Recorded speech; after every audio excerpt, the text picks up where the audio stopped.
moving forward into our STATE state tool to help us better learn how to communicate well, we yesterday discussed sharing our facts and telling our story and embracing humility so that we can better communicate and set ourselves up in a place of being able to receive communication. Well, that humility is going to be just even more necessary when it comes to STA, asking for another story. Because this is where, right, we might actually learn we're wrong. And so it's so important that at this time, as we talk about the A portion of this, asking for someone else's story, we then introduce another tool, and we can learn it through the acronym AMP.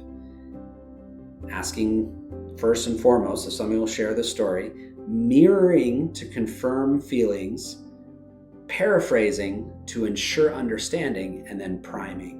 So today we're going to talk about A and M, asking for another story, and M, mirroring to confirm. But again, humility is just such a huge part of this. So I want to highlight it again because as we get into the moment of, are you willing to ask to have somebody else's story? It's more than just sharing the words, because anybody can say, well, please tell me your story, and immediately undercut everything that you just said with your body language, with your capacity to listen in general, right? If you pull out a phone and are using it where you say, hey, will you please tell me your story? You're clearly cutting off your capacity to listen, and you're communicating that you are not willing to receive. And that's a very easy example, but there's a lot of that today that we're taught is part of society. And we want to go against those cultural norms, embrace humility, and really get to the mindset of humility so that we can practice listening well. So before we ask for somebody's story, make sure you're ready and willing to listen. Make sure you are willing to hear what they have to say. Make sure you're willing to wrestle with the reality that you might not be perceiving everything as it really is, that your perception is not reality. And so embrace the fact that if we're going to ask somebody for their story, we want to listen to it truly. And we want to give them the opportunity to speak without us wanting to respond, without us wanting to get a word in, but to just share. Which then, right, before we even get anything to the point of resolution or anything like that, notice that our conversation is going in the way of just ensuring understanding before we move on, which is why we don't go from asking somebody for their story to then going through whether or not somebody's right and wrong. We actually move to M, mirroring to confirm somebody's emotions. So this is the point where as we're talking, as we're engaging with somebody, we try to use language that will mirror what they're saying to try and confirm the emotions that they are conveying through what they're saying, especially if it's difficult for them to accurately convey everything that they're going through because they might be in fight or flight, right? If somebody says to us, oh, I'm not mad at you.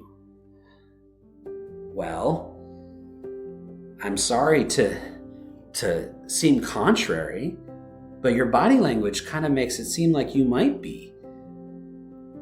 Is it fair to say that you might be feeling more emotions and maybe afraid to share with me what's going on, right? We've mirrored the reality of this moment where somebody says with their body language what their mouth may be afraid to say.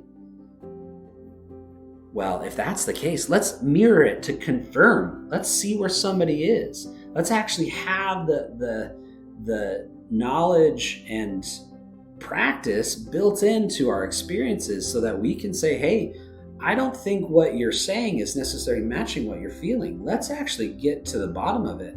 Because if you are angry with me, I would like to know. So furthering, right? We're not just asking for somebody's story. We're going to mirror their comments so that we can ensure, hey, is this actually what you're telling me?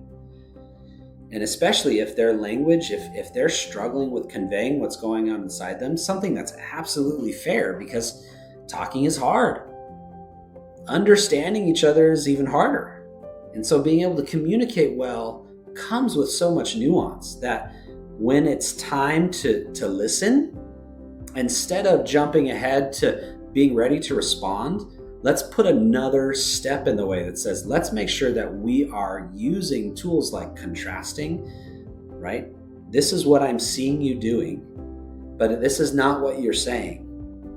Is there something that is more true of one or the other? If so, please tell me. I would like to know where you are. Using these tools to help pull out the reality of the situation before we move to any sort of talking about resolution helps us make sure that we're on the same page. Because again, if somebody's lost in the woods and we are unwilling to triangulate where they are from both sides, then we're not going to be able to give helpful directions.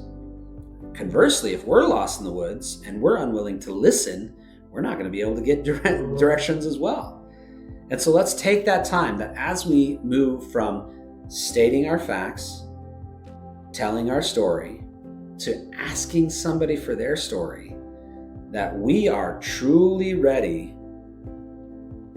to listen with humility and push towards understanding with mirroring, so that we can actually tease out, okay, do we know where we are, so that we can move forward.